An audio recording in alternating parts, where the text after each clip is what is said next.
What's going on, guys? Thanks for tuning in to another episode of the Red and Gold Standard podcast. My name is Zach Hernandez.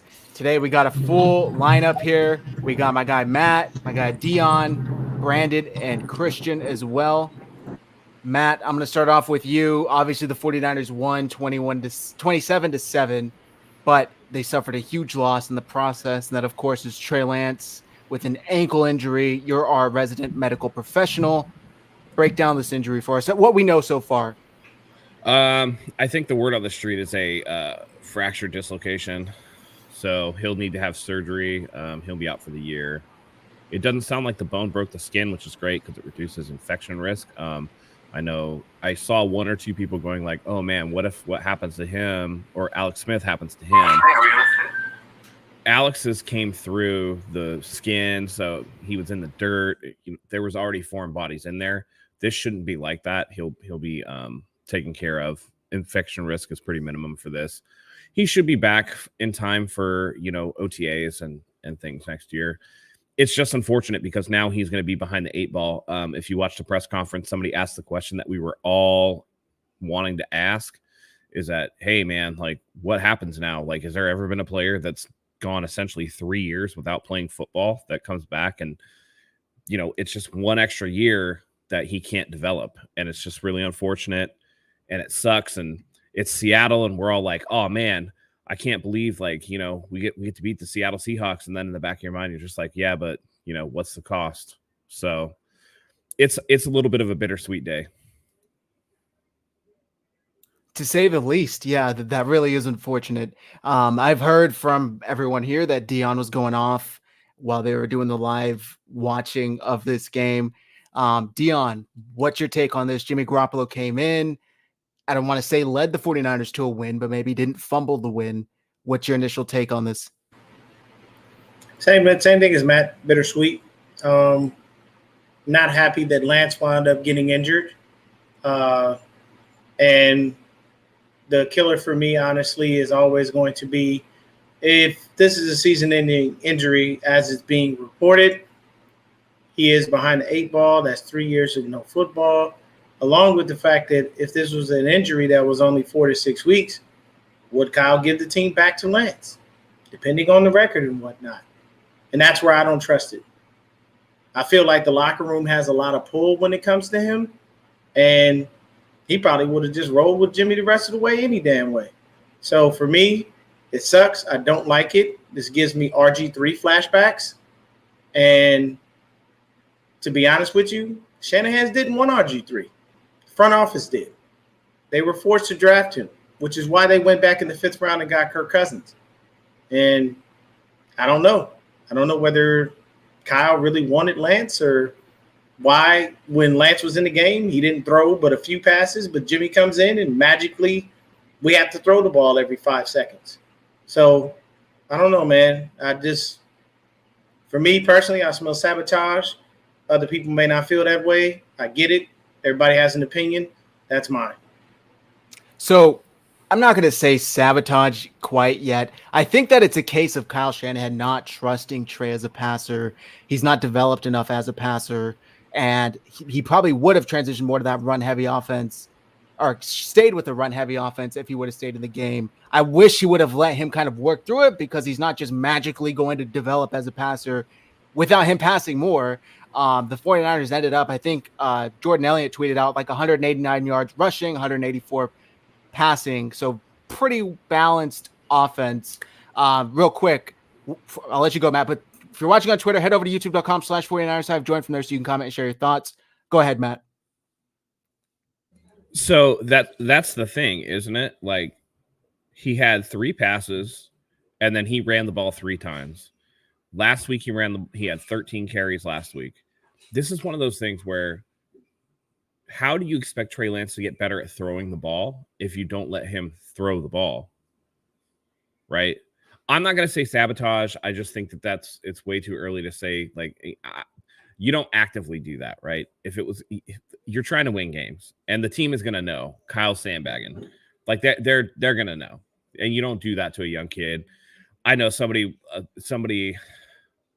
oh, I remember what it was. I won't say the name, but it was like, oh, this was done on purpose so that, Kyle didn't have to, deal with, Trey Lance. He never wanted Trey Lance or whatever. And it's just like that's some conspiracy stuff, and it's sad. But at the same time, I'm with Zach. I don't think he trusted Lance to throw the ball, and he was just trying to like spoon feed him a little bit. But the problem with that is you open him up to so much stuff, because you have to, if you're going to have Trey Lance not out there throwing the ball because you don't trust him and you want to spoon feed him, by necessity, you have to run Trey Lance. Otherwise, the run game gets really predictable.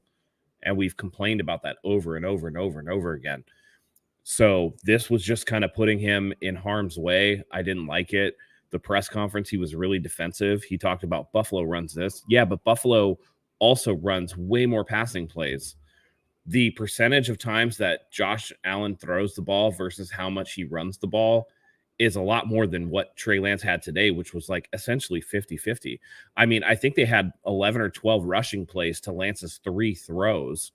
And when you're skewed like that, it becomes predictable. And when you're predictable, that's when the defense knows exactly where to go, exactly what to do, who they're going to take out, and things like this. I mean, I'm not going to say that Kyle got Trey Lance hurt. Things like this happen, and it sucks. And, normally maybe the cleat comes up and, all it is, it's a game of literally an inch. The cleat was stuck on the ground and he got forced back over his own leg. Same thing happened with Nick Bosa with the ACL. It's just unfortunate that it happened to Lance, who desperately needs these reps, and he's not going to get them. Christian, I'm going to throw it to you. First game without Elijah Mitchell. He's going to be out up until right after the bye week again. I think right before the Chargers game, if I remember correctly. Jeff Wilson filled in as that lead back. How did you think Jeff Wilson did? I mean, he did better than I expected. But to be fair, last week Seattle was giving up 5 yards a carry, so it's hard to say. I mean, I was ripping on him hard this morning, so he did better than I expected. But I still don't think he's that good. I mean, there was that one play where if he tried to plant his foot and hit the corner, because he's so slow, he gets tackled at the line of scrimmage, where if that's Elijah Mitchell and he plants and goes, that's probably a big gain. So it's plays like that bug me the most, is where he's so slow that by the time that when the play's there, he's not fast enough to get there. So like, he did okay today, but I don't really like the thought of him being the starting running back, because I think that hinders our run game. Especially now with Jimmy in there, our run game is going to be a lot harder to get in the first place, because we're going to be right back to freaking 8-man boxes again. So he did okay today, but we'll see going forward. When we play the better defenses, it doesn't give 5 yards a carry. I think might be a little harder to run the ball against Denver next week. So we'll kind of see where that is. But I almost wish we could trade for a running back out there. Pretty much like Kareem Hunt. I was going to say Kareem Hunt, or even Tony Pollard, because Dallas is an absolute bunch of morons and misuse him. And he half the time looks better than Ezekiel Elliott when he's on the field, and they take him off the field. Like, and everybody's like mind blown that he's not staying on the field. Like, if we couldn't get Kareem Hunt, I'd be fine with Tony Pollard, because he's probably cheaper, and it gives us a better chance, because the running backs we have now, like, Kyle doesn't trust rookies. So then he's like, oh, well, I'll stick with Wilson, and that screws us. So I'd rather maybe trade for somebody, unless Mac comes in and looks pretty good. I was just going to ask really quick, if we were to acquire Kareem Hunt with the possibility of, Ten's incentives kind of going up now, he can basically reach him at this point. Would we still have the money to be able to support Kareem Hunt, strictly based on the fact that he is getting paid a nice little bit of change? I know the draft pick we give up for him will be nothing, but the money is where the question comes in, because now 10 is pretty much only a few million away from what he was previously making. I mean, yeah, it's going to be more money, but I don't think Kareem is making a ton of money this year. I think it's like 7 or something. I'll take a look. I could be wrong. But the fact of the matter is, you got to try to do something. And honestly, I thought that Jeff Wilson Jr. did better than I thought he was going to do. I still think I agree with Christian. He lacks explosiveness, the big play, home run hitting ability. And then we saw Ty Davis-Price, and it's pretty clear Ty Davis-Price got 14 carries for 33 yards, that he's not ready. All right, next man up. Next week, you can keep Jeff Wilson out there as like the primary guy, but now I want to see what Jordan Mason has, right? And then the week after that, bump Marlon Mack up off the practice squad, activate him, and I want to see what Marlon Mack can do. Because I just don't, again, you need something because, yeah, Jeff Wilson Jr., 18 carries, 84 yards, but you're leaving a lot of big plays on the table because he can't explode through the hole. And it's great if you want your running back to get 4 yards but never break anything open. But the best running backs in the league are the ones that can. It's why that Raheem Mostert, no matter how much he was injured, the fans were always excited about Raheem Mostert, right? Because it's like any given play, he could take it 80 yards to the house. Nobody's scared of Jeff Wilson Jr. breaking one to the house. Like, nobody's scared of that. And I think that when you lack that big play ability, the opposing teams for the 49ers are still going to key in on taking away the run and forcing Jimmy Garoppolo to beat you now, right? Because you don't, again, I'll give it 4 yards. That's fine. You know, it's, I don't know. They have to do something, and they have to protect Jimmy. And again, the offensive line was a patchwork. I think that they did better this week than they did last week, but there were still instances of them getting beat. I don't know, man. This is going to look like last year for a lot of the games because Jimmy Garoppolo went out there and had like the most Jimmy game you could absolutely have. And so we're going to see no big play ability. Danny Gray might as well just go into hibernation. He's going to be worthless this year. He's not going to do anything because Jimmy Garoppolo is not going to be able to get him the ball. So it's kind of crazy, but it's such a stark contrast, right? Where as Trey Lance was like low floor if he really plays terribly, and then high ceiling if he pops off, to Jimmy Garoppolo, where it's just like lukewarm pudding. You know what I mean? Like you're just sitting there like, I mean, I guess. I like that right there, man. Lukewarm pudding. Really quick, Zach, before you go to the next thing, $6.25 million is Kareem Hunt's cap hit. And they can afford that. Yeah, part of that's going to come off due to him being with Cleveland for a few games, so we won't have to pay all of it. So I agree with you on that one. We definitely probably could afford it. Go ahead, Christian. I was going to say, I know it's kind of a ridiculous long shot, but honestly, I wish the Steelers would just move on to Pickett and we could just trade for Trubisky and he could be our quarterback over Jimmy because he could at least throw the long ball and he can move around in the pocket. Like, I mean, you're shaking your head, but Deon, you were just saying how much you hate Jimmy. I do. Yeah, the only reason I'm shaking my trash. head is I'm shaking my head just to say that the Niners won't do that. Oh, okay. I like the hypothetical. Okay. I do. And Mitch is a more mobile quarterback, and yes, he does have a bigger arm. I'm shaking my head just to say the Niners won't do that. Not to say that I'm disregarding your analogy there. I agree with you, but they won't. They'll stick with him. Yeah, I know it's nonsense. You look at Trubisky and you see the dull cow eyes, and you know how complicated the Shanahan offense is, and how long does it take to get him up to speed, and this and this and that. That to me, that's just like that's a lateral move. I don't want a lateral move. We're in it with Jimmy. For as much as we bang on Jimmy, Jimmy is at least good enough to allow the defense and the skill players and the special teams to take over. And really, he won't absolutely demolish you, right? Like he's not. People always talk about Jimmy wins, and I think it's a flawed argument because you're comparing him to Brian Hoyer, C.J. Beathard, and Nick Mullins. And compared to those quarterbacks, Jimmy Garoppolo is like walking on clouds. He's far and away better than those. As an NFL starting quarterback, he's very average, but an average quarterback with a great team around you can get you far. And this team is still a team that's prepped to make a deep playoff run, has potential to get to another NFC championship game in a down year for the NFC, where Tampa Bay looked like shit today. Green Bay looks terrible, right? Arizona is all over the board. The Rams can't seem to hold leads to save their life, right? They struggle. Who in the AFC is stacked. The NFC to me is wide open. And so for the 49ers with Jimmy Garoppolo, it's very conceivable that the 49ers can get there just by virtue of the fact that the 49ers defense, at least in the NFC, looks like it's the cream of the crop. So when you have that type of defense and you have those type of skill players that they have, Jimmy Garoppolo won't necessarily prevent you from getting to where you need to go. It's just what, okay, can he win a Super Bowl? That's the big question. Can he get you to a Super Bowl? He's already been a quarterback on a Super Bowl team. It's just, can you win it?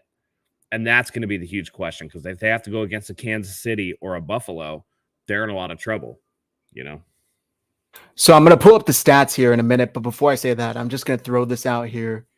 The NFL, we know how much they love storylines.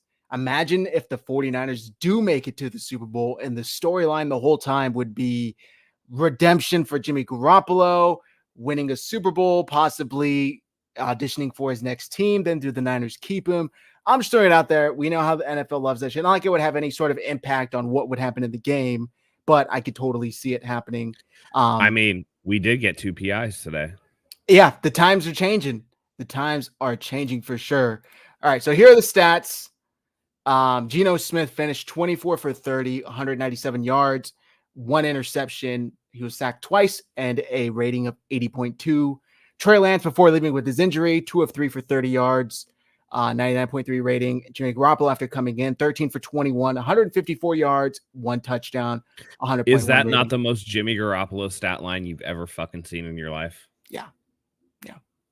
And immediately, I mean, the ups and downs, maybe not quite as down, but immediately comes in, hits a few good passes, gets the touchdown, offense is looking good, and then kind of stalls after that. So that first drive, I was like, oh shit, did Jimmy figure out how to throw outside during his rehab when he was just out there playing by himself?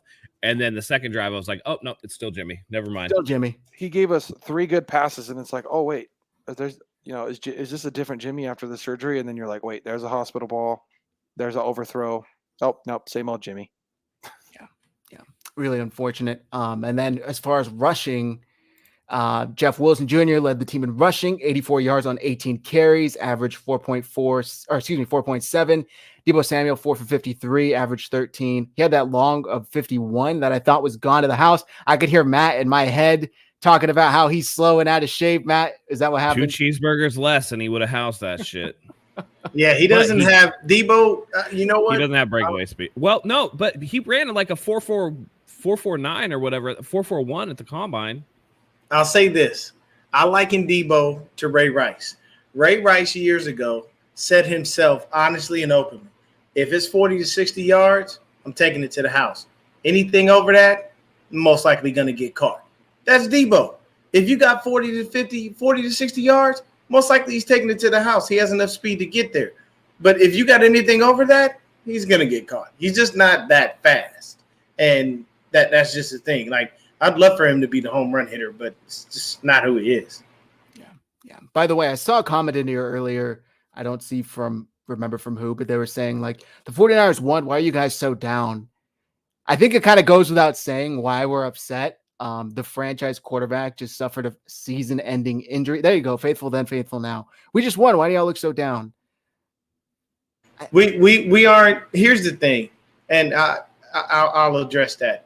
When Trey Lance goes out, that automatically makes this win bittersweet because we expected and anticipated for the kid to come out this year, have a good year. We were ready for the ups and downs. We knew that there was going to be a couple of hiccups here and there. We anticipated all these things coming for him, and now that all is just slipped away in seconds. So, yes, that sucks. I'm not one of those people who, when we win, I just say, oh man, great, we won. Yes, yeah, we're the greatest. I don't rah-rah like that. I look at the win as a whole, and I can take it into account, and then you go from there. If you're happy and you're okay with the fact that even though we lost our franchise quarterback that we just gave up everything for, and you're just good because we still won, that's your prerogative. Like Bobby Brown said, that's okay. You're wow. saying Oh, so he's a Jimmy fan. This He's was a Jimmy Jimmy's fan. Yeah, never mind. I don't even keep going, Zach. We don't even need to address this any further. Sorry, Okay, my bad. I was gonna say something, listen. What we're gonna do is we're gonna support the team no matter what. Okay. None of this. If Trey was this, if Trey was that, or if Jimmy was this, if Jimmy was that. I don't care. It's about this right here. Okay. I've told you this. If I've told you this once, I've told you this 1,000 times. It's about the team name on the front of the jersey, not the name on the back of the jersey. Okay. If you're sitting here saying the team would have lost if Trey would have played, then you're a piece of shit. All right. Just at the same time, if I can't sit here and go, I'm sitting here telling you this is still a Super Bowl caliber team with Jimmy Garoppolo as the quarterback, even though I want Trey Lance to be the starter. Right. If you can't be objective, then get out of here, man. Like, I'm not even. That's such a shitty attitude. It's such a shitty attitude. Trey would have been 0-2. Why don't you just throw the kid some slack because he just broke his ankle? At the same time last year when we were giving Jimmy flowers for being super tough because he was hurt or whatever. It's so dumb. So dumb. Yeah. I mean, it really also, is weird. I do want to address this, by the way. Ian Sharp said Hawks wins are rare. Not anymore. Not anymore. Because this Seahawks team is trash. You go ahead, Christian. I was gonna say I want to be positive that we have a Super Bowl team, but I feel like unless we figure out the run game, I feel like we can have some kind of a run in the playoffs, but the run game has to be really, really good for it just to be a Super Bowl team. And with what we have now, with Mitchell being banged up, something's got to change here, and we have to adjust to having Jimmy for the rest of the season. So unless we do something different with the run game and we make a trade, or I feel like we could make some kind of a run in the playoffs, but a Super Bowl team, I'm still wary because we got to have that unstoppable run game to go with Jimmy in order for us to win these big games. And that's a good point because, again, don't get it twisted. The Seattle team is trash. So don't take the 184 yards we had on the ground as something like, oh, this is what it's going to be every week. Because a better team, a better defense, and make no mistake, Denver is a good defense. Regardless of what Russell Wilson has going on or not, they're going to be able to come out and identify what we do well and want to try to take it away. Now, Zach, before we go any further, I really want you to address this, and then the rest of us can observe natural evolution. Are we going to overlook Kyle Shanahan and play calling fails again? No more excuses. I think we're all pretty clear on this right now. It's really unfortunate because, as I said to start the show, I think a little bit of it was him not trusting Trey Lance as a passer, but you need to show him a little bit of trust to at least let him develop. I thought the play calling was kind of mediocre at best. And you said it, Matt, before we even started, where when Kyle Shanahan was asked about the play calling difference when Jimmy Garoppolo came in versus when Trey Lance, he goes, oh, I don't really know if I stayed with my opening script. Yeah, he was able to tell you the down and distance of what happened the play before that. And you said it perfectly. That's BS. He definitely knows exactly the situation of the ball when Jimmy came in. And I would bet that he did change his play calling because we suddenly saw Ross Dwelly wide open for the score, players that are schemed open. We weren't seeing that prior to Trey Lance getting injured. So I don't know what it is that he does differently or why he does it. But the same schemes aren't there for Lance weren't there, I should say, because now the season's gone for him. Weren't there for him to capitalize on, and it put him in a really, really tough position, unfortunately. Matt, I'll throw it back to you. What's your take on it? Yeah, it's interesting because Kyle looked really defensive in the press conference where he was just like, well, Buffalo runs this type of stuff. When you have a quarterback like Trey, whatever. Listen, Trey's a pretty big dude, but Josh Allen is a big, big dude, right? It's different when Josh Allen does it. I think Josh Allen is a better athlete than Trey Lance, too, if I'm being completely honest. I think that Josh Allen is probably a little faster than Trey Lance is. And you look at a smaller guy like Lamar Jackson, we all know Lamar Jackson is just ridiculously fast. So comparing it to that is it's a little disingenuous in my opinion. And it's not that you run the occasional RPO or the quarterback power or this and this and that. Your play calling was essentially 15 plays with Trey Lance in the game, 12 runs, 3 passes. That's completely out of ratio. Josh Allen ran the ball 10 times against the Rams. He hasn't played yet, obviously, for week 2. But he ran the ball 10 times against the Rams, but he threw it 31 times. That's a 3-to-1 pass to run situation. Trey Lance is getting nowhere near those numbers. So it's a little bit fake of Kyle to come out and do that. It's the fact that the run game is super predictable. And when you see certain situations, I can tell you right now, watching the games where I'm just like, this is a run. This is a run. This might be a pass. This is a run. This is a run.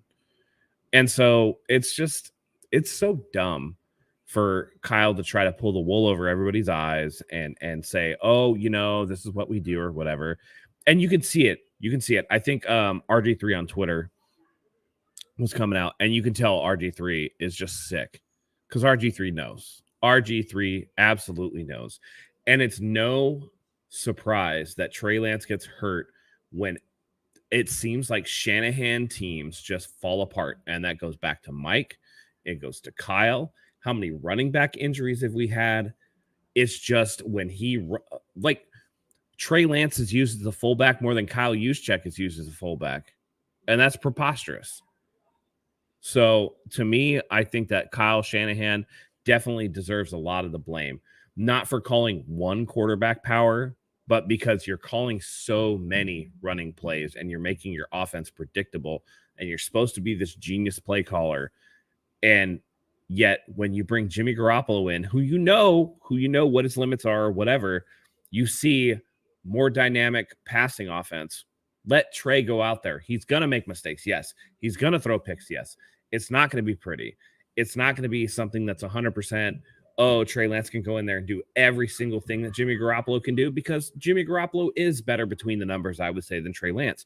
Jimmy Garoppolo can throw a screen pass. Trey Lance seems to struggle with that. But at the same time, how do you expect Trey to get better at these things if you don't let him rep it up? And that's the issue that I have with these play calls. And it's very unfortunate. I brought this up because you referenced the injuries. Something weird. I don't know what it is. Bad luck. It's very, very unfortunate. 2017, 10th most injured team. 2018, 4th most injured team. 2019, 6th most injured team. 2020, the most injured team. 2021, 3rd most injured team. There's really no, I don't know. How do you even break At least this the down? 49ers have been top 10 at something every season. That's what you call consistency, I guess. Yeah. Niner by nature 88. I do disagree with this. I don't think that Shanahan is not a good head coach. I think that he has idiosyncrasies that prevents him from. I think it's a good head coach. I think his idiosyncrasies prevent him from being a great head coach. I can see that.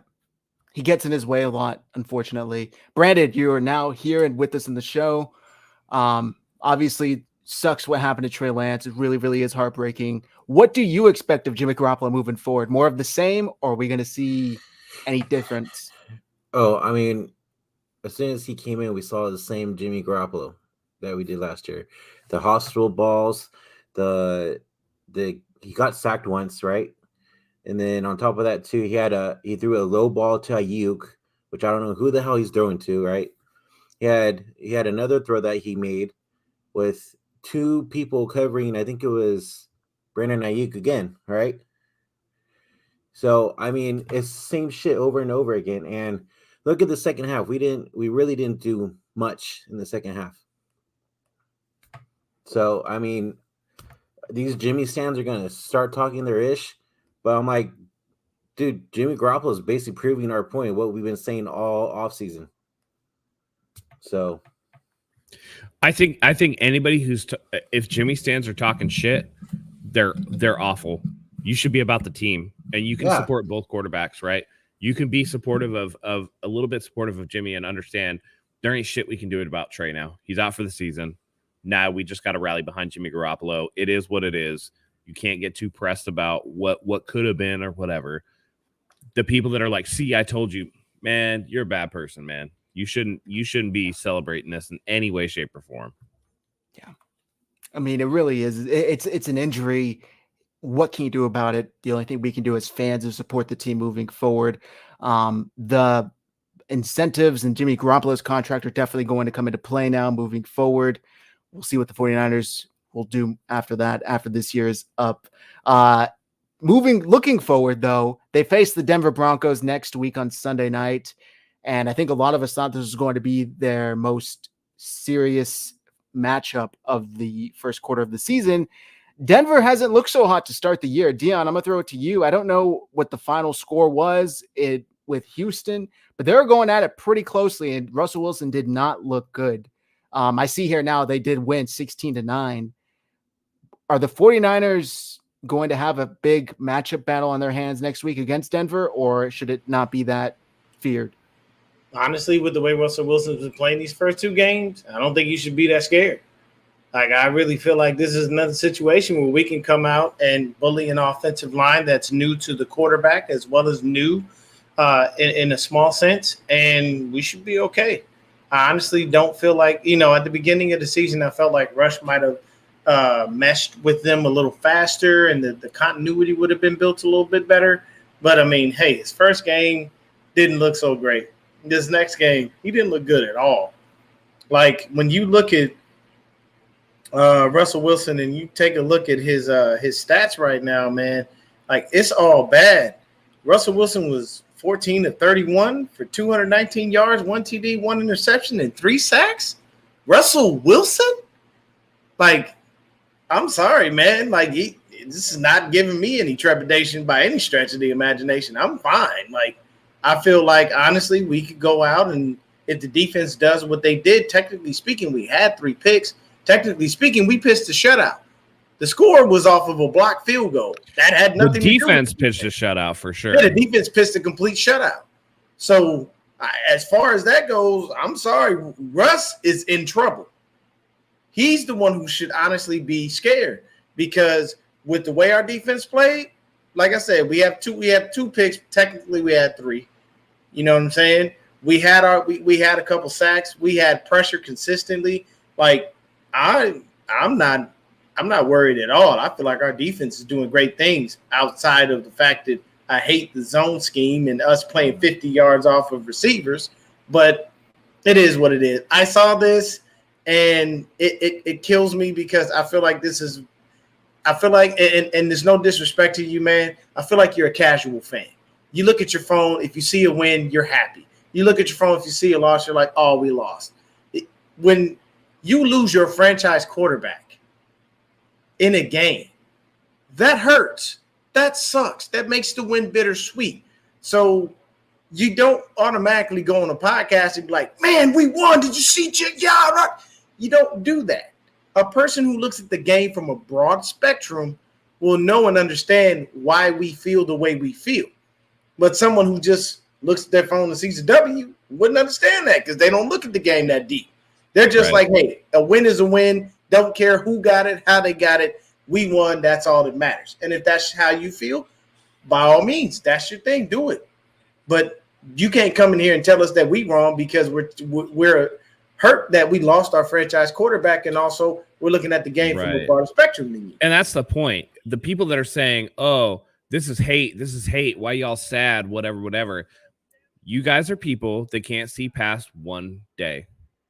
I'm sorry, you live your life for today. That's fantastic for you, but you don't play the long game, right? Real winners play the long game. What this is Trey Lance is going his 3rd year without being able to get reps, without being able to develop, without being able to. This is the same thing that I said about Jimmy Garoppolo and why Jimmy Garoppolo didn't develop the way that I thought that he could. Because when he got here and he played those 5 games, right, he looked really good, right? Come back 2018, we're super excited. He tears his ACL, can't develop. Comes back in 2019, they get to the Super Bowl, but he has a lot of flaws, right? You're just like, okay, well, maybe, something can happen. Jimmy Garoppolo can play better, something. High ankle sprain, right? Multiple times the ankle fucked him up.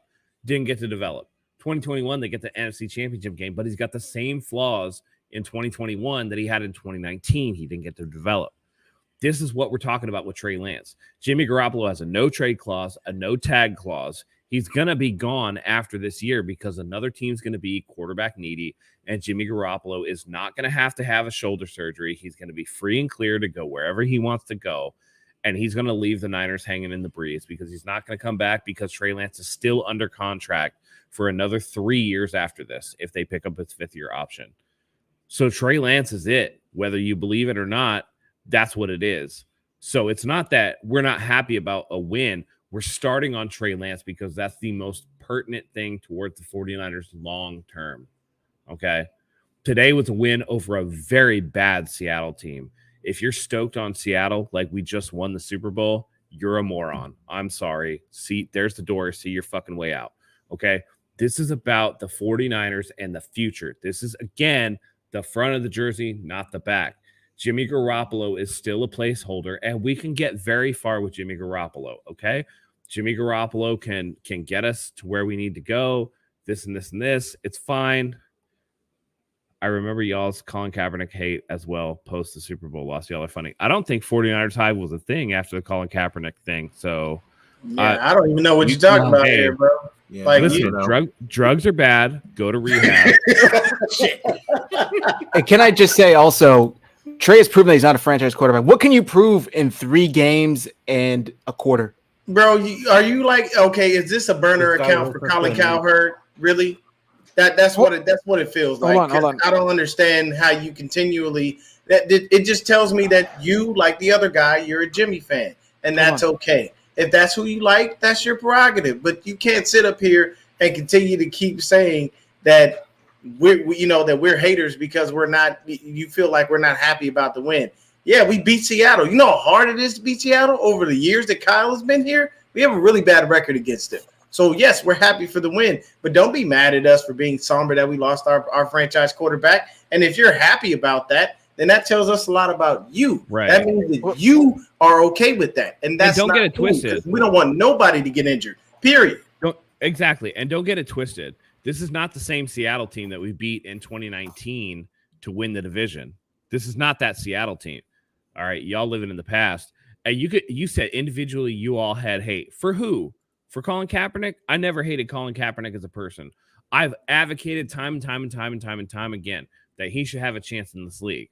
But just not with the 49ers because we know exactly what he is. He's not a good passer. He's very limited in what he can do. Whatever. I've never said anything negative about Colin Kaepernick's protest stance, and I'm a vet, dude. Like, half of y'all don't even know. I was fucking Army, all right? And I'm cool. Listen, I joined the Army so that people could express their freedom. I don't care that he took a knee. I don't care that he wore pig socks or whatever. I don't care what his political views are.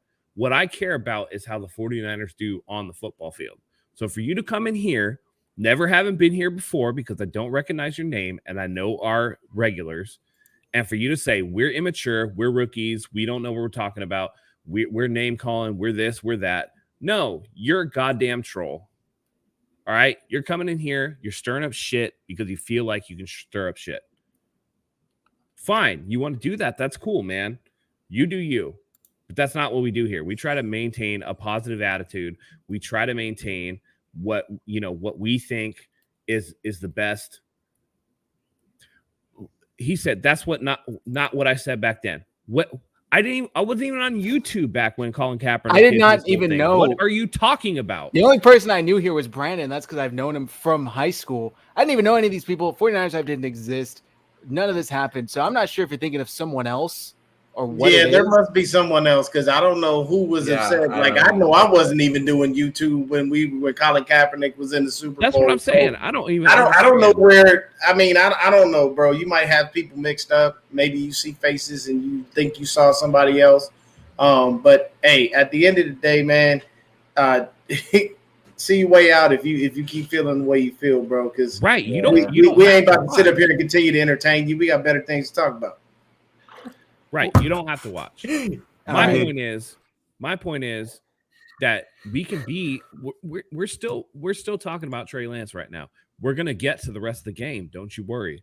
We're still gonna get to the rest of the game, but we can express our disappointment in losing Trey Lance in a way that's productive. We're not attacking anybody. We're not saying anything like that. I'm telling you, it's still a Super Bowl roster with Jimmy Garoppolo, but we lost Trey Lance.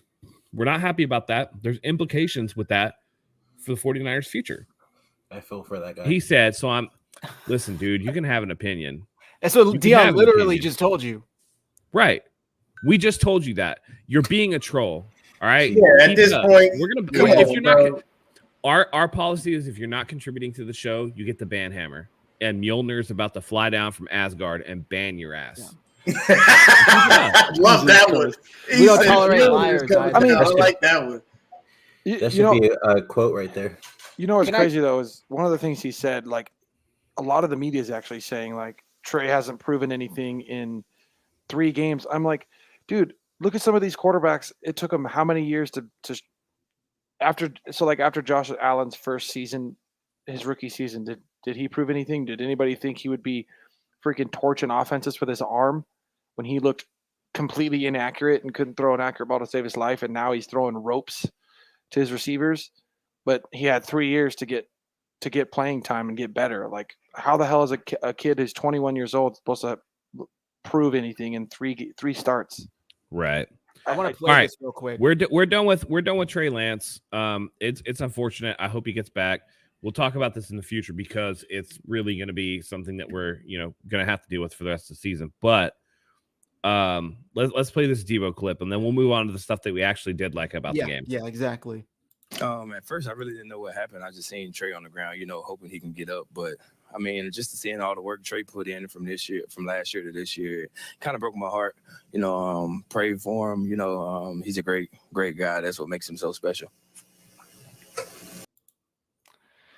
Really unfortunate. I do want to say this, by the way. I watched the play, and if you go back, you don't have to watch the play if you don't want to. But when you watch the play, Trey actually gets off the ground first and then goes back down. And it's weird, as somebody who's a medical professional who works in a hospital and stuff, it's weird what your body does, right? I don't think he realized he was hurt until he tried to stand on the ankle and it gave way again and he went back down. And I don't think that he did the helmet thing and he was grabbing it and rolling on the ground. I honestly don't think it hurt him until he looked and saw it. And it's that weird what the adrenaline body was flowing would do probably. in that moment. Mm-hmm. So interesting. And you just feel really bad. I know Jennifer Lee Chan put out, something where she said she saw his parents in the locker room and, it sucks, man, but he'll make it back. And then they're just going to have to do a lot of work. It's going to be a lot of work. Christian actually said the exact same thing you said. He didn't think that he realized. He said that while we were watching. He was like, I don't think he realized he was hurt. No. Yeah, I mean, it's amazing. You go through something like that and your body's just like, I don't know. It's like it's not until your brain physically processes, your conscious brain processes that you're like, uh-oh. It's like the way he grabbed his helmet too. I was like, okay, did he get a concussion or is he hurt and he's just more focused on being upset that his season's over and because it didn't even, like you said, how it didn't look like he felt he was hurt. It looked like he was more upset knowing that this is it for the season and he was more frustrated. That's actually a really good point, and that's something that I see too, where people will, patients that I'll have or whatever, they'll have this injury, right? And it's like, it doesn't really hurt, but it's the anxiety of not knowing what the next step is that becomes the thing that's really upsetting. Yeah. And I think it's a very prescient point that you bring up, that it's just like, dude, I think it's a lot of it is emotional. A lot of it is the emotional aspect of it that really gets you, that it's less physical. All right, whatever.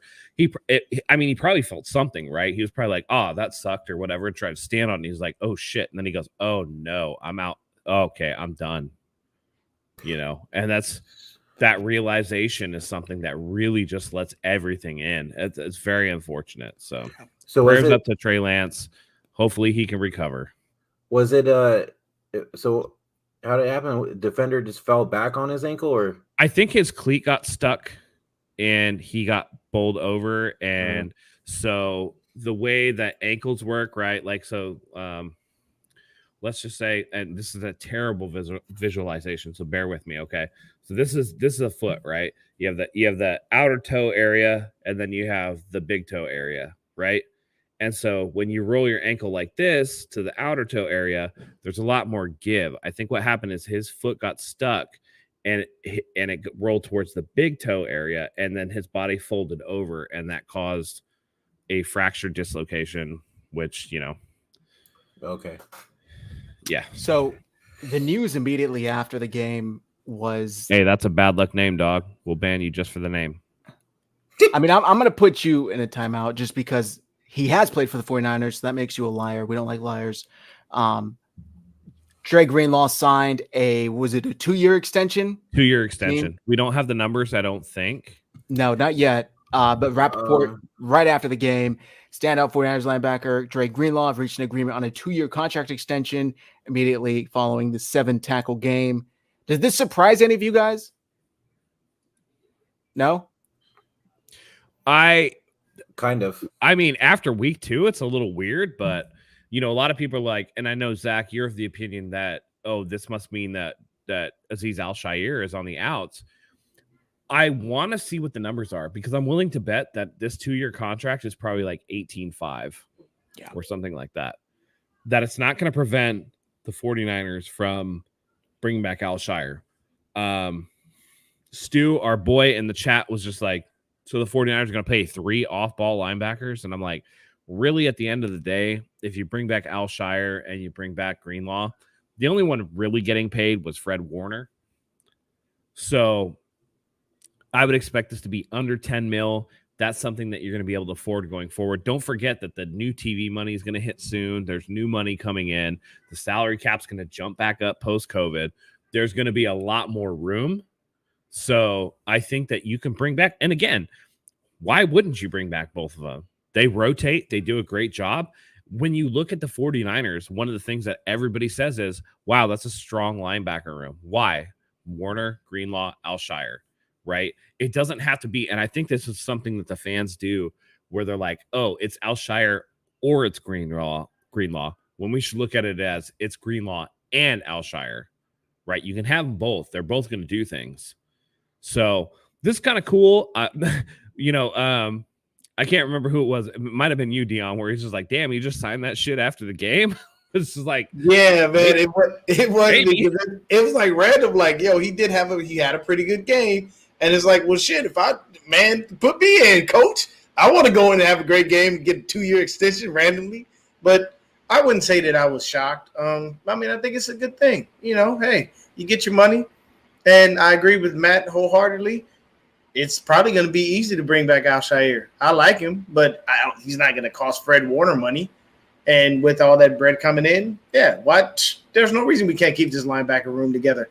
Although, I'd say probably maybe some improvements on the backups because I don't trust Flanagan fouls for anything. But it is what it is. I just needed to share this picture. I think this is a really picture.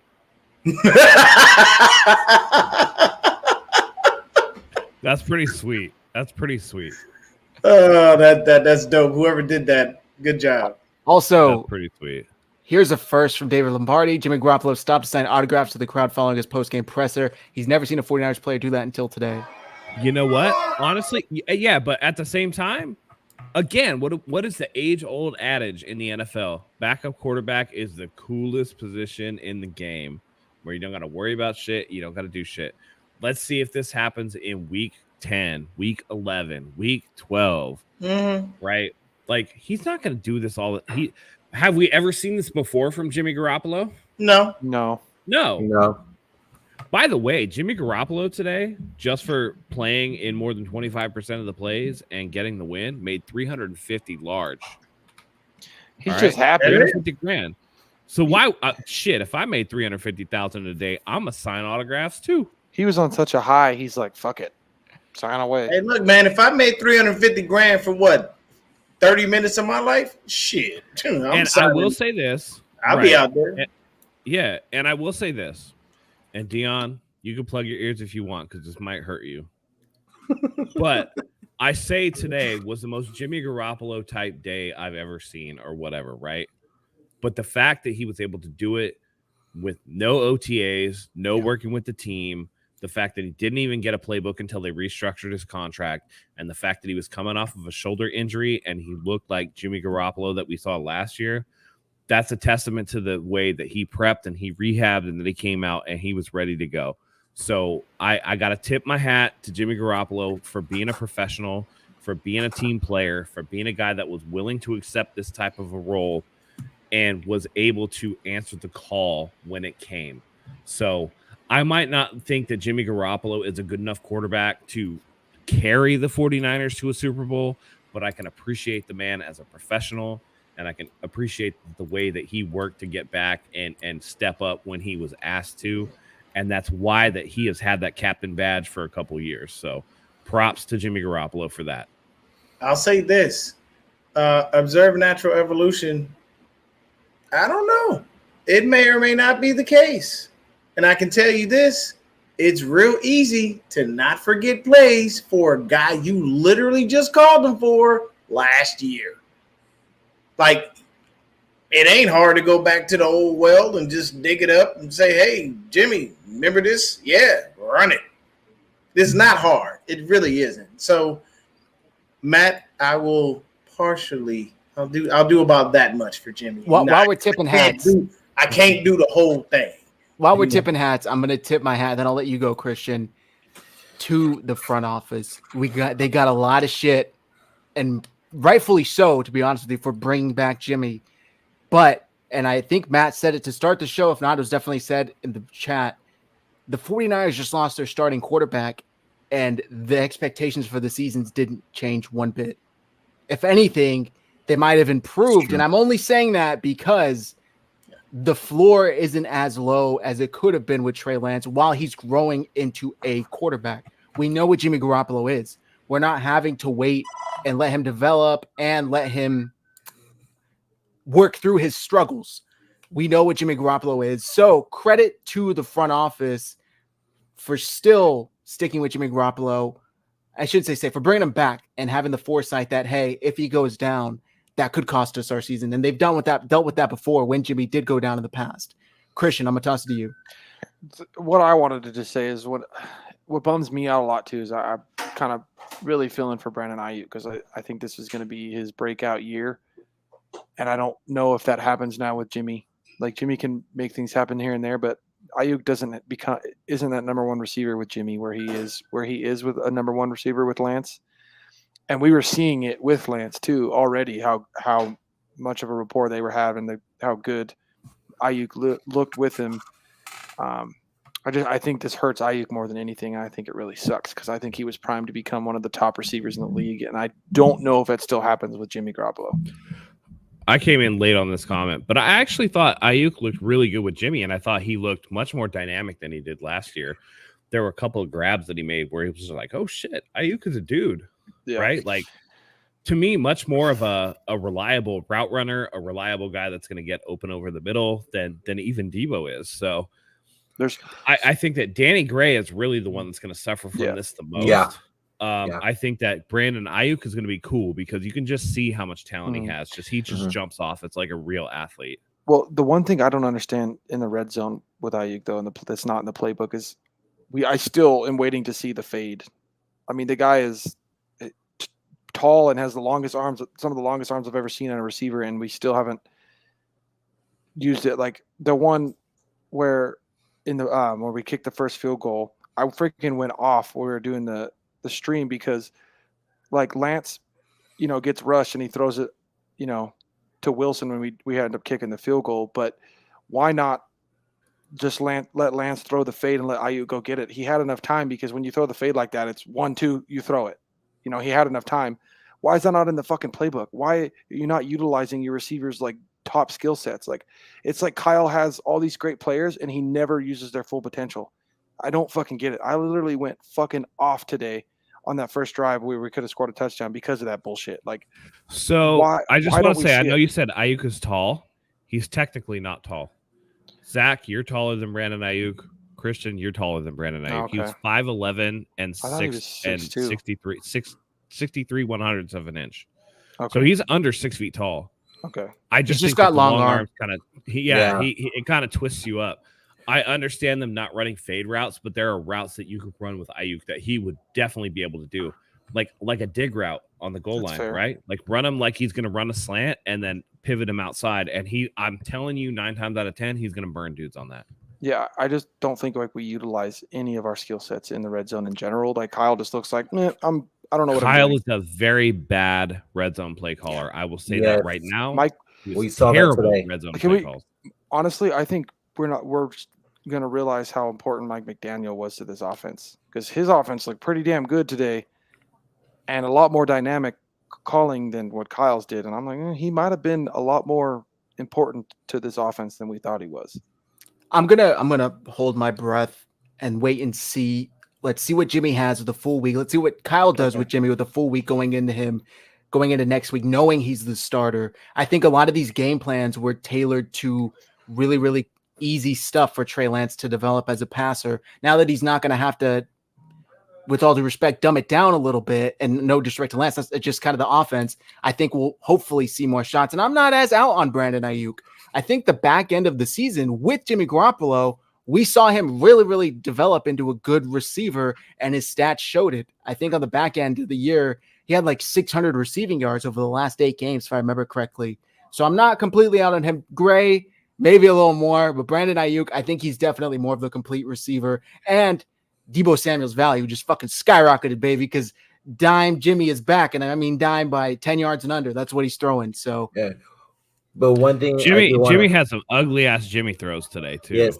Didn't he? The one thing I do want to say about that too is when he first came in, he didn't throw his little 10-yard passes in the middle. He was actually going outside to Ayuk and everything.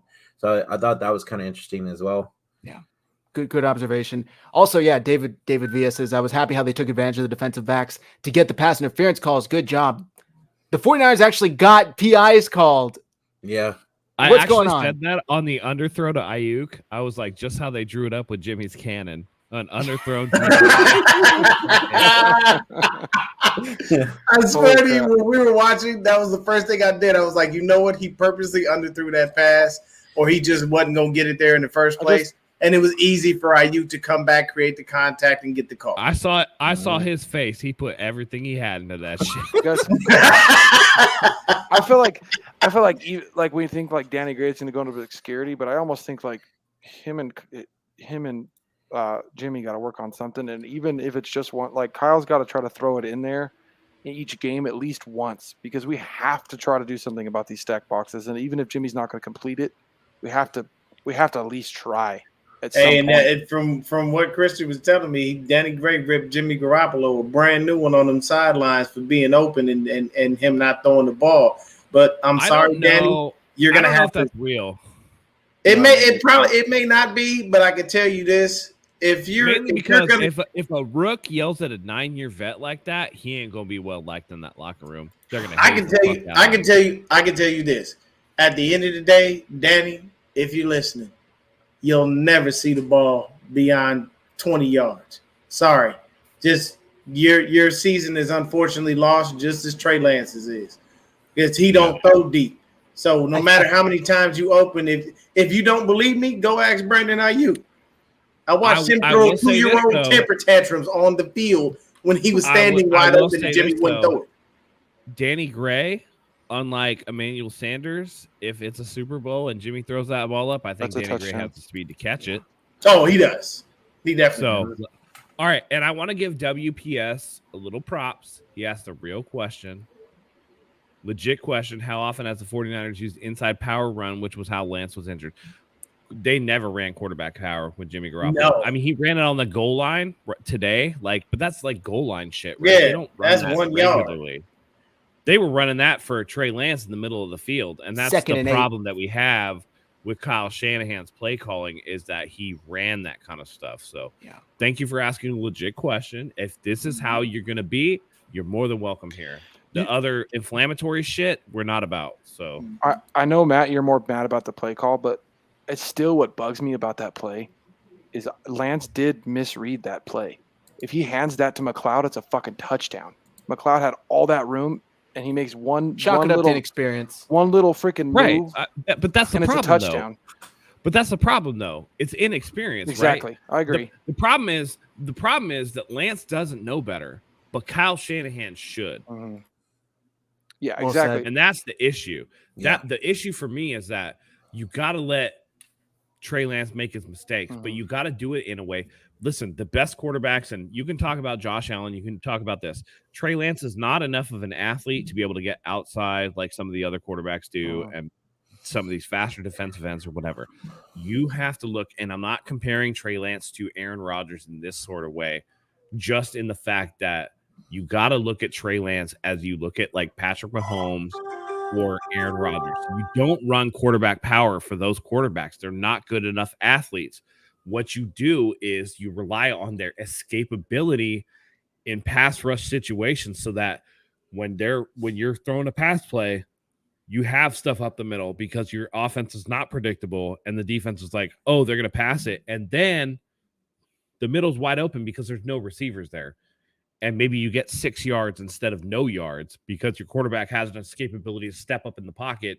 And if nothing's there, they can take off. It's one of the things that I said that I really liked from him in the preseason when he stepped up in the pocket and everybody's like, oh, he's going to run. But then like what immediately he gets up and then what does he do? He sets his feet to look to throw and then he took off, right? Like that's what you should be using him as. Any Joe Schmo can see, and I don't understand why Kyle refuses to. It's very confusing to me why Kyle.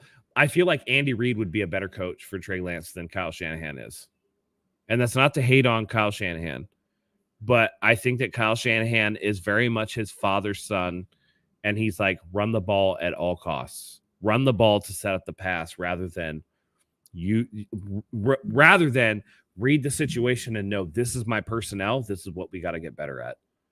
So I think that Trey Lance definitely, you should use him as a scrambler, not as a runner, right? Lamar Jackson is a runner. Aaron Rodgers, Patrick Mahomes, they're scramblers, right? Pass rush is in. Okay, I can step up and then I can move if I need to, but I don't necessarily have to all the time. And you're definitely not calling a bunch of design runs for my ass. So that's just my opinion on that.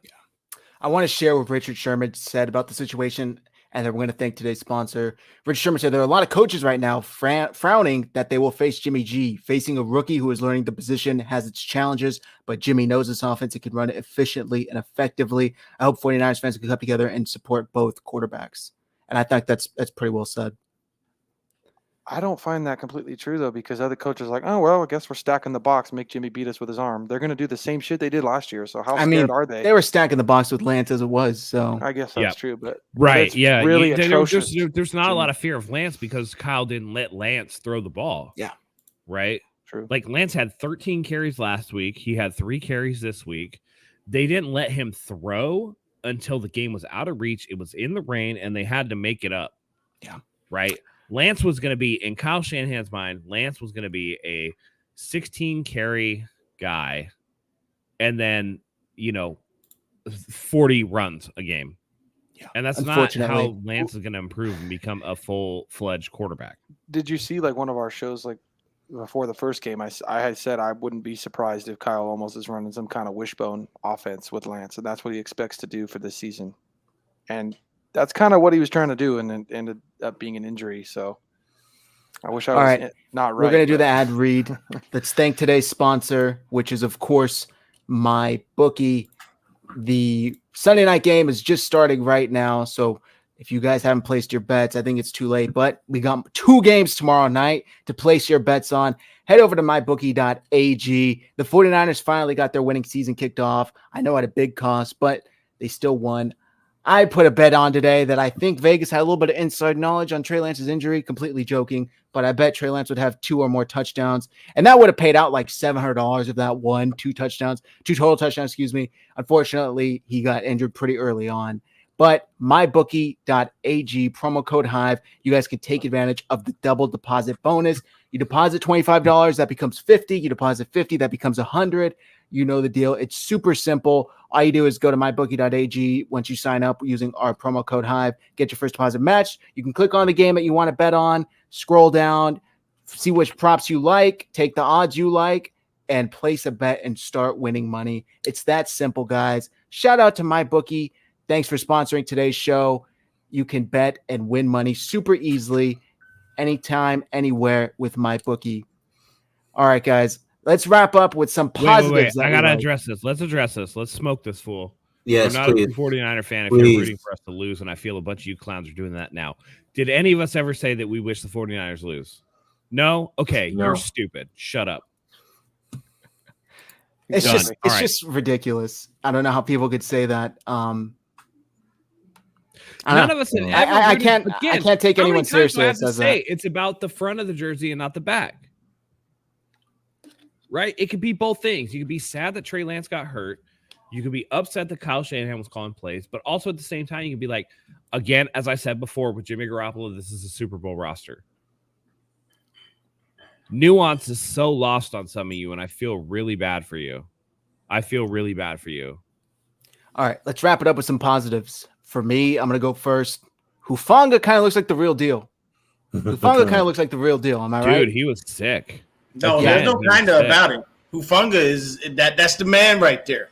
I think That's the only baby Palomalu. he overshot one running play, and that was Yeah, I the saw only that. time the kid missed. Yeah, I saw that. Like he literally is everywhere, and I feel like when Jimmy Ward comes back, it's only going to get worse for teams. Like it's oh yeah. the beauty of him is his instincts, his football knowledge, and his instincts will surpass the lack that he has in speed. So He you're had not another putting pass break Hufanga up over today. the It looked top. good. You're just not doing that because you know he's gonna. He doesn't have the speed to keep up with fast guys. But you know what you can do? Use him the exact way that DeMeco Ryans has been using him. It has been lovely to see that as well. And for me, I look. He tipped. He almost had to pick. Gibson was right there to pick it up. That's the beauty of it. It's create the turnover.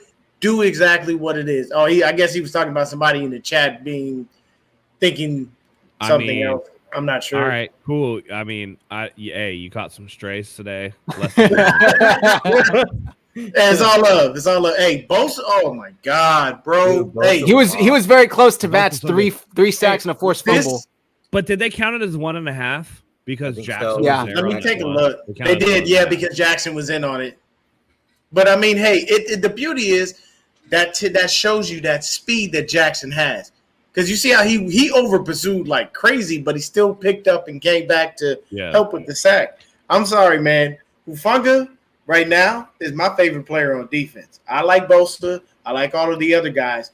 But I'm telling you right now, Huff is just out there balling, and I'm loving every second of it.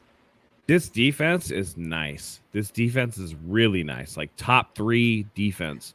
It looks ridiculously good. So Hufanga, another pass breakup today. Nick Bosa, 1.5 sacks today.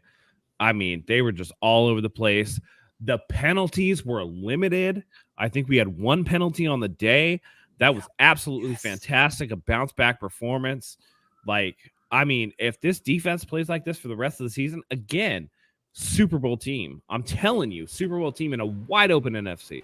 And we pitched a shutout on defense. That's the beauty of it.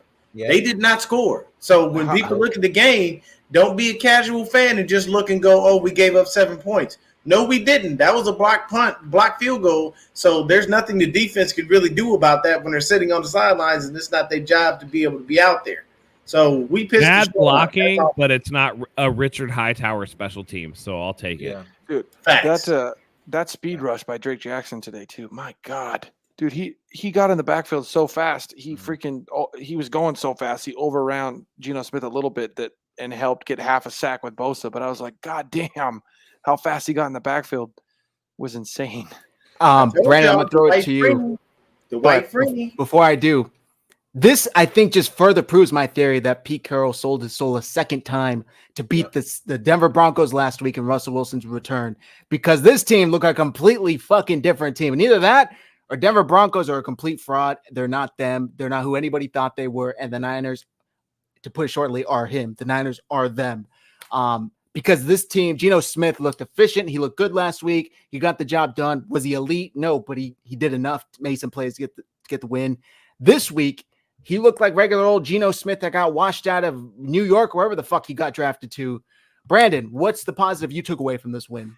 The one area that stood out to me for sure as well was the special teams on that punt when we got that fumble return. And Mitch, big money Mitch, with them nice kicks today. That's what I liked about it. Unfortunately, will they gave say up that this. blocked field goal. Yeah. Yeah. I will say this, the Geno Smith thing, he wasn't that different from last week. He still completed over 80% of his passes. He had under 200 yards, right? He was in like the upper 20s. The difference is that this defense didn't give up touchdowns. Last week, he got 2 touchdowns. This week, he had an interception, no touchdowns. And I thought that the defense did a great job of taking away DK Metcalf. They got a little bit bailed out on that when DK mossed Emmanuel Mosley. But I mean, Emmanuel Mosley is like 5'11", DK is like 6'3" and like a superhuman. So what are you going to do on that play, right? Ineligible man downfield wiped that out. But Geno Smith was Geno Smith. But the fact of the matter is that Geno Smith is not good. Yeah. So I think it was more of a Denver thing, and I think they were really, really, really amped up for that Seattle game. And this was just like the natural evolution, right? The natural letdown, the next step. I just, dude, I told everybody before the season, and I don't think a lot of people believe me, the Seattle team is like a 3 or a 4 win team. They're trash. They're trash, and we took out the trash. We won by 20. We took care of business, and that's an awesome thing. Beat the teams that you're supposed to beat. Yeah. Last week was an aberration just because of the weather, the fact that it was essentially monsoon type, it's rain an equalizer, and, that and kind whatever. of weather. It was preposterous weather. I've never seen a football game so bad like that. I've seen snow games where they put up the contrast markers on the field for like the yard lines where it's black instead of white, so that you could see, because obviously snow, you're not going to be able to see the line markers. I've never seen it for rain before, and this was that type of game last week. So to come back this week off a disappointing loss, take care of business in the home opener, man, you got to take positives out of that. 100%. 100%. I know the 49ers had that special teams blunder. It seems to always happen against the Seahawks, and that's what's so damn frustrating. Last year, it was like that fake punt that they were able to either get a touchdown or convert on 4th and long. I forget what it was. This week, Llewellyn the year before, it was the dude kicking to get into the tunnel who was filling in for Robbie Gould. Yeah. That fool kicked it into the goddamn tunnel. And then they said in the game that the last time that we had a block punt, that was the block field goal that was returned for the touchdown, was Richard Sherman when he was playing for the Seahawks. So it's funny that both of these plays happened against the same team. Agent 49er said, do we think Seattle's interior defense is real? I'll say this. Big number 99 for Seattle, that's a big hog in the middle. He played very well. He did. I saw him. I recognized that. First of all, he's too big of a person for you not to see, and then second of all, he was playing very, very well. So the interior of their D-line, it causes a little bit of a little cause to pause. I'll give them that much. Yeah. I think the offensive line held up pretty well, surprisingly. Better than last week. And last week they did better than a lot of people thought, I think. With that all said, is there anything else you guys want to discuss? I think we're good to wrap up here, right? Yes, sir. Yeah. All right. I mean, thank you, everybody. Listen, yeah, no, real quick. I just want to say Trey Lance going down it's a wound, right? It hurts. It sucks. It is this, it is that. It sucks. We were not happy about it. But at the same time, it's going into week 3 against Denver Broncos. This is still a 49ers team that's going to do things and go places, and they potentially can make it to a Super Bowl. So it's on to the next man up. We feel for Trey Lance. We wish him a speedy recovery, but at the same time, again, we wouldn't be 49ers fans if we didn't want the team to do well, and I think that the team is going to do well. Yeah, very well said. With that all said, guys, shout out to my guys, Deon, Brandon, and Christian. You can go follow them. Their handles are on the screen. Check out Forever Faithful podcast. Check out Niner Gang podcast. My guy Deon does a great job. Brandon, Christian do as well. And you can check them out on playback as well. They go over the games live. Go and check them out. I am not nearly collected enough to do that during the games. So I appreciate you guys doing it for us. Thank you, everybody, for tuning in. Matt, excuse me, you want to carry us out? Absolutely. And I agree with you, man. The fact that you guys can do a live stream during the game, hats off to you, because I am the worst person to watch a football game with. I'm pressed. I am stressed. I'm not trying to talk to anybody. I'm not trying to do anything. I'm watching the game. I don't want spoilers. It's just like, my wife even knows. Don't even be in the same room as me. Well, that was Deon. To be that fair, was Deon today. I came unglued first. Yeah. I came unglued first, and then Deon followed it up. Yeah, pretty much. I'm just as bad as Matt. Like, it literally, and the only thing that honestly saved me was the fact that my wife left and went to go visit her mom today. So I lucked out, man, because I'm 100% sure she'd have looked at me and been like, "If you don't calm down, because I am over the top." But All right, yeah, Joey, man, we already know you, bro. We know how you move. Oh yeah. That is what it is. All right, guys, I just want to say thank you as always for joining us. We love having you here. It's been a bittersweet day, a tough day, but also a victory Sunday. Zach, I know you got your Victory Monday suit prepared for tomorrow. With that being said, we love having you here as always. Until next time, go Niners. Go Niners.